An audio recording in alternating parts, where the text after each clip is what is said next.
et dit Satan est mort, c'est la guerre. Fred ressuscite Satan, de seul coup il fait jour. Satan me crête d'idiot, il me guérira que si je reconnais mes erreurs. Il me montre mes poubelles qui traînent chez moi. Cécile et Régine arrivant, elles se déplaçant. 5 mètres, elles n'ont pas eu le temps de faire 1 millimètre pour se déplacer. Frédéric a eu comme un flash d'appareil photo.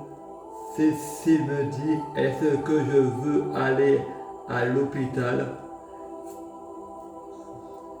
Frédéric répond oui. Frédéric prie Jésus. Jésus lui dit laisse-nous tranquilles.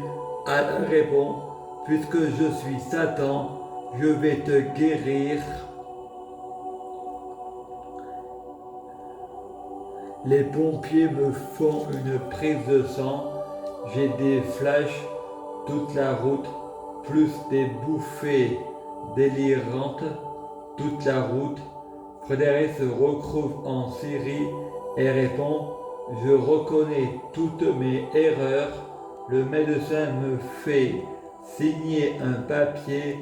On marche 2 minutes vers la porte. J'ouvre la porte. Je me retrouve au Valmont de Montélimar. Frédéric va vers la salle de bain. Il se lave avec la brosse à dents de quelqu'un d'autre et le dentifrice est lui aussi entamé. C'est une brosse au symbole sataniste. Frédéric répond de toute façon, ma famille ne veut plus me parler.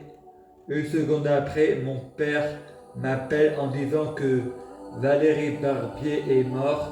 Frédéric va dans la chambre se coucher, n'arrive pas à dormir.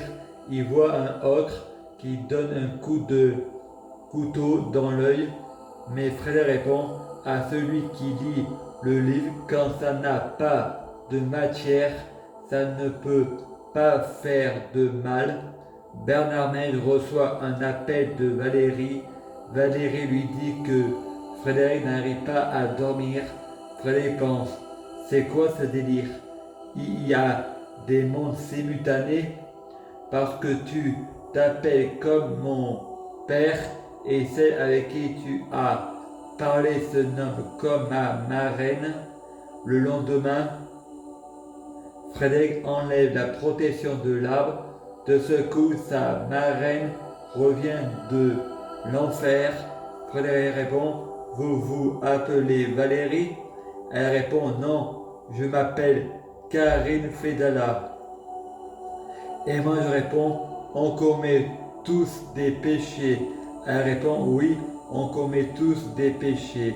L'infirmière lui donne des neuroleptiques à Karine. Karine dit merci. L'infirmière lui dit de rien. Karine, la patiente lui dit je ne m'appelle pas Karine mais Valérie. L'infirmière répond c'est pas bien de mentir, c'est un péché.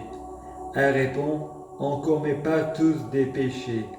Frédéric va dehors, où il y a du monde dehors. De ce coup, il entend un bruit d'avion invisible, l'avion, et Frédéric répond on doit être en Côte d'Ivoire car j'y vois rien.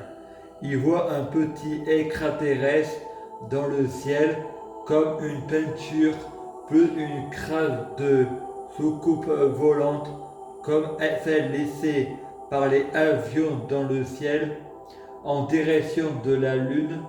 Les extraterrestres sont en fait des dieux, des petits gris ou des reptiliens, des démons. Extraterrestres sont en fait des dieux, des petits gris ou des reptiliens, des démons. De ce coup, j'entends une trompette et je vois le reflet du Saint-Esprit dans le mur qui bouge. Le soir, Frédéric dort à 19h30 comme les poulets, pas comme les voleurs.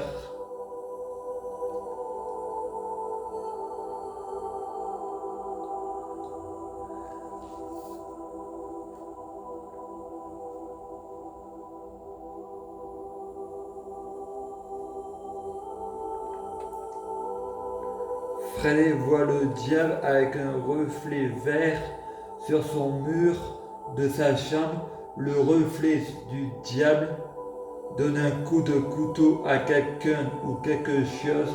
Frédéric essaie de regarder les arbres par la vitre. Il n'y a personne sauf une branche devant ma fenêtre qui tape. Ensuite, Frédéric se lève et il y a Mathieu, l'infirmier qui a un pansement sur la cale de sourcilière. Est-ce que c'est le diable qui vous a fait ça? Demande Frédéric. Il répond non, je me suis blessé en me cognant à une porte. À suivre.